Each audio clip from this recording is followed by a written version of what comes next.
Chapter 25.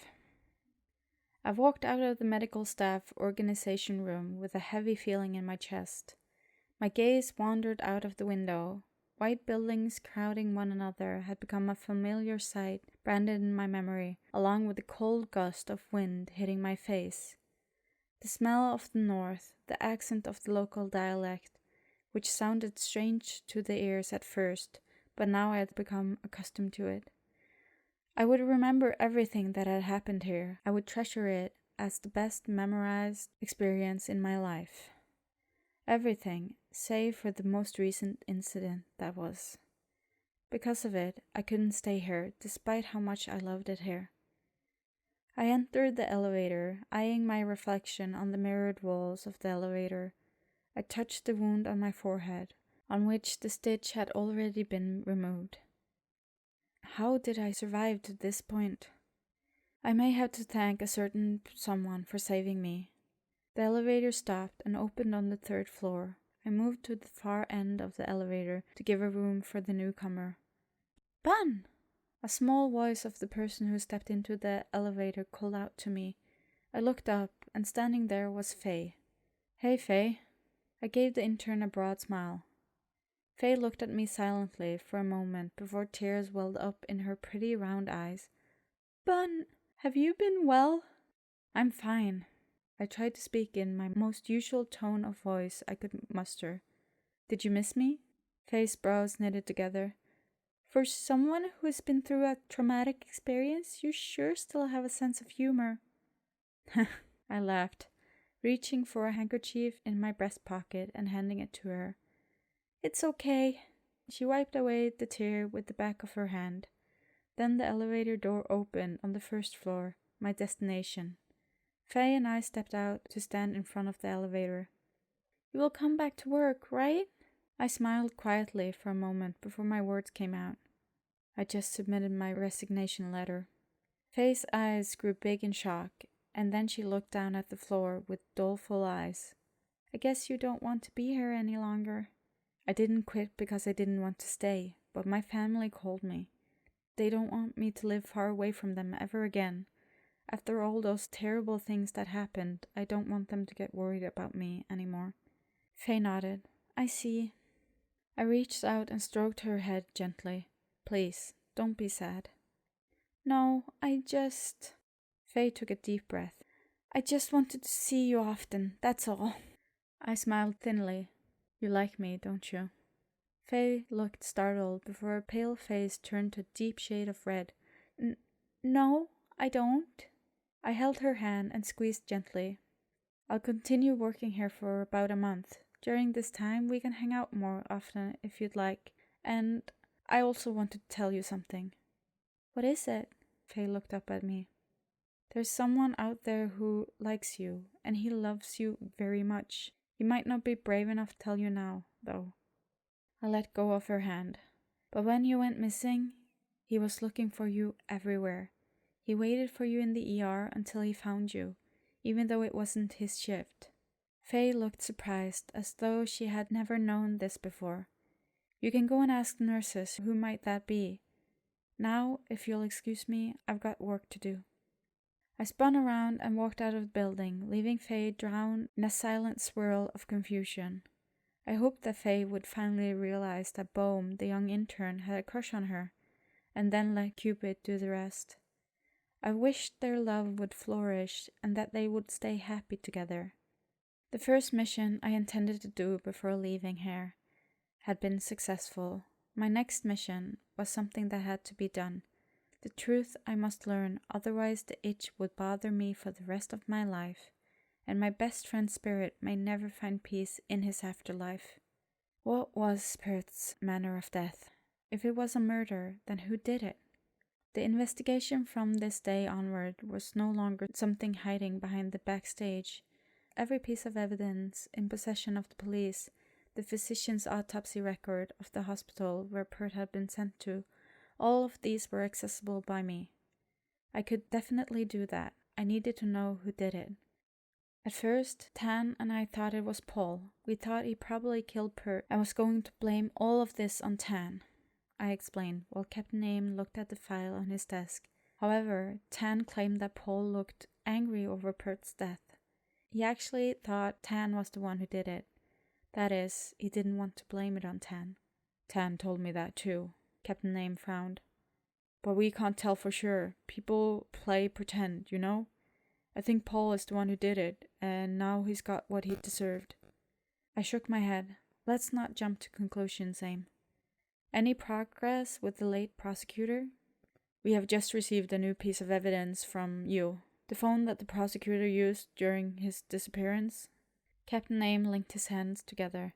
It's a new phone number, registered under another person's name. The phone record shows that the number called in were Paul's number, your number, and a car rental service number.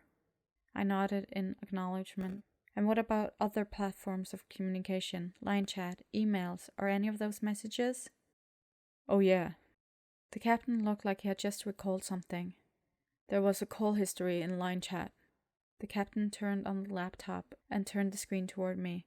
The screen displayed a screenshot from Pert's phone, revealing a chat history between two persons, both of whom were using avatar displays as their profile pictures. Hello. Hi. Can I help you? The talk went on for about half an hour. This wasn't something unusual for Pert to do, as I had seen a long list of beautiful women who bombarded him with their messages. This woman, however, was something else, since she was the only one who texted Pert during his disappearance. Her display name is Wannabe. I don't really know how to find this person, Dr. Bunn. There isn't any identifying information for me to track her down. Captain Aim let out a sigh. Or what do you think? A woman? I muttered to myself. I didn't know whether or not this person had something to do with Pert's death, but I thought I found a key piece of puzzle to start. Trust me, it's Paul, Dr. Bunn. Captain Aim insisted once again. This is not the first time I've seen siblings killing each other. And it's not going to be the first time we made such a mistake, Aim. I stood up. I gotta go. You always have a way with words, Dr. Bunn. I'm gonna miss you when you go. Captain Aim stood up and walked me out of the entrance. I chuckled. We'd probably see each other often, actually. You see, I have to testify for Tan in court. Captain Aim looked at me. Seriously? What are you two to each other? With that, he seemed to realize that he'd just asked something inappropriate. I didn't mean to pry or anything. It's just that when I interrogated him, he talked about you all the time. And the reason he put you somewhere safe was that he loves you. My eyebrows twitched at this, so that I had to massage them. He said that? I thought I heard him wrong. While you were with him, nothing happened, right? I mean, if you want to sue him for sexual harassment or something like that, don't be shy. You can tell me, Doc. There's nothing of the sort. I didn't want to look at the captain's face because I was afraid my expression might give something away. Ah, okay. The captain's voice was skeptical, but the man didn't press further. How will you get home? A black car pulled over in front of the entrance, and the captain raised his eyebrows with that. Fortunately, the car had tinted windows, preventing the driver from being seen. However, unfortunately enough, the said driver decided to lower the window down and raise his hand to pay respect to the captain. Hi, Captain. Ah, Teacher Tan. Captain Aim raised his hand to accept Tan's greeting, before his eyes drifted towards me coolly. There's no harassment because it was consensual, I presume? My reaction at the moment must have been something to behold, because it called forth a smile from Aim's lips, a man who rarely smiled. I couldn't do much except diving into Tan's car and running my hand across my face. Are you okay? Tan asked. It's nothing. Let's go. I let out a long, exaggerated sigh through my nose, venting the heat from my face. What did the captain say to you to make you look like that? Tan's eyes returned to the road and drove off. I said, it's nothing, I insisted, faking an annoyed tone. Tan said nothing more and continued driving wordlessly. I turned to look at Tan, whose concentration was on the road. The distress was apparent on his face, and those wanted circles beneath his eyes appeared even more prominent. His usually shaved, clean face was now covered with stubbles along his jawline. It was probably a torrent of horrible things that came into his life recently. Tan had recently been bailed out. Nevertheless, he had been accused of numerous crimes, including the murder of Paul on the ground of self-defense and criminal wrongdoings in his service to the Savankul family. He also had to deal with the press, who was trying to invade his personal space for an exclusive interview. Tan's fame turned to notoriety. Right now, he was in a rather difficult condition. Apparently, he needed a lot of money for the trial, and in the meantime, he wouldn't be able to go back to teaching. "What did your lawyer say?" I asked Tan. "There's still hope for me, at least. I have to prove that I've been working for them because I was threatened for my mom's life." Tan sighed quietly. "What do you want for dinner?" I felt like he was trying to take care of me, even though he was worn out, exhausted even. "Tan?" "I've handed in my resignation at the hospital." Tan veered to the side of the road and slammed on the brakes, throwing my head forward. "Tan!" I shouted and turned to Tan, a gloomy expression appearing on his face. "You're really leaving?" Tan said in a rueful voice and gazed down at his lap. "I have to go back. A promise is a promise." I frowned while looking at him. "I thought we talked about this." "I want to go steady with you, you know?" He put his hand on my thigh. "After all this time, I've never thought of building a life with anyone. Everyone came and went, but you're different. I could picture my whole life with you in it." "Before we take it that far," I interjected, "what are we right now?" "I don't know how you feel about me, but I want to be your lover, somebody you can count on. I want to be the one who can protect you. I'll do whatever you want, go wherever you want. I'll make up for what I did." Tan took my hand and rested my palm on his cheek. "I just want to have you by my side."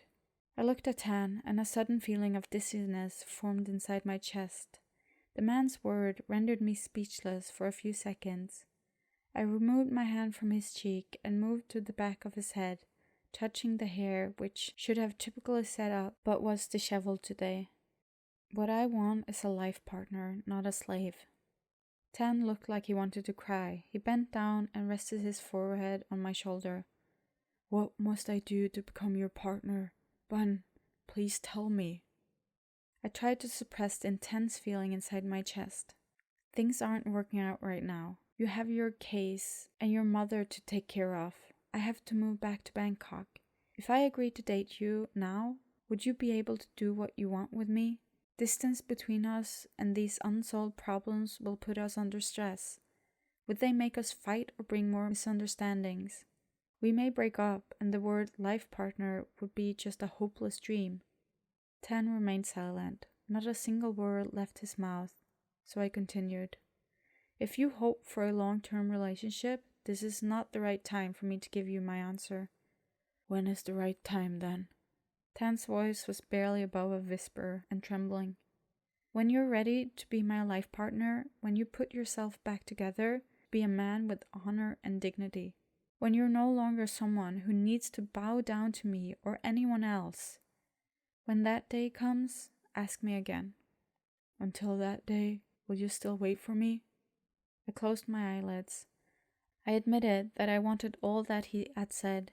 I used to be angry with him, so angry that I thought I would leave him as soon as this was over.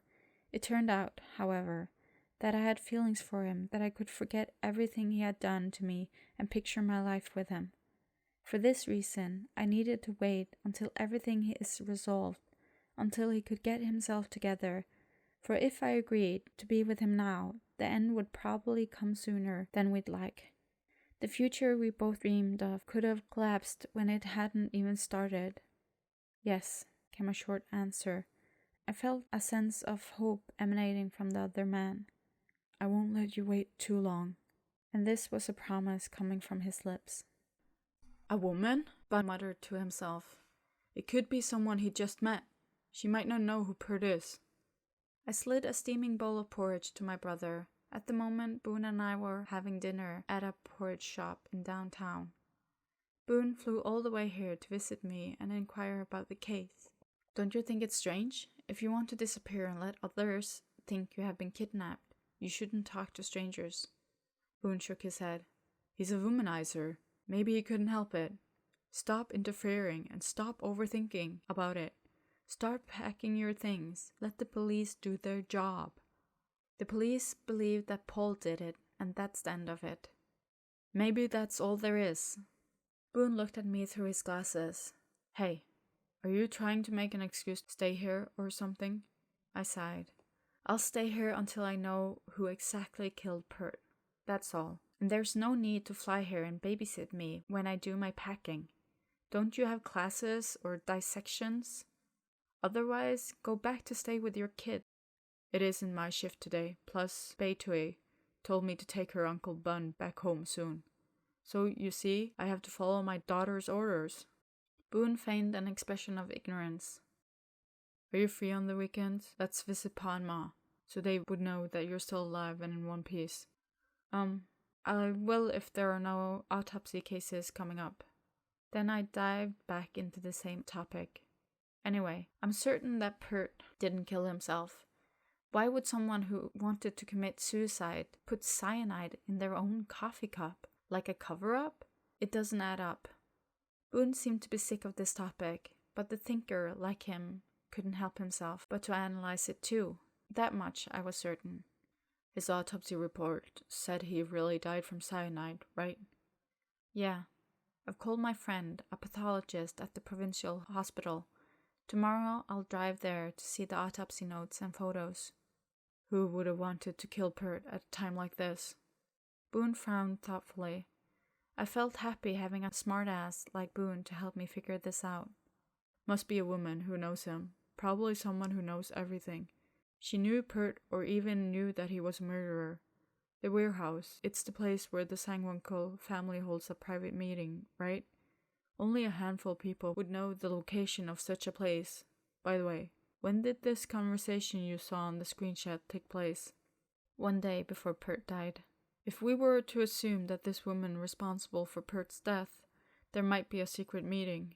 She might have bought some beverages for him, putting cyanide in the cup. But then Boone shook his head once more. It's just my assumptions. Don't read much into it. But that's a very interesting idea, in fact. Excitement shot through me. Boone threw a morsel of Thai stir-fried morning glory into my bowl. Stop overthinking stuff right now and eat something. And why don't you invite Tan to have dinner together? I let a long exhale escape my nose. I told him to go home. What is it with you guys? Are you really together or no? Boone pointed the end of the chopsticks at me. Seriously, answer me. Mind your own business, was all my answer to his question. Oh? Why can't I know? I mean, I won't mind. If you're happy, then go for it. But if you're not, leave it here. What's so hard about it? It's not that I'm not happy. My gaze wandered to the street. It's not the right time. Both of us still got things left to do. You see, I'll just wait until everything fall where they may, and then we can bring this up some other time. Boone watched me, chewing the rice in his mouth quietly for a moment before saying, It looks like he really loves you, you know? Stop distracting me, will you? Aren't we talking about Pert right now? I tried to change the subject once again because of the awkwardness it brought. The corner of Boone's lips tugged up knowingly. Oh, how I hated this Four Eyes.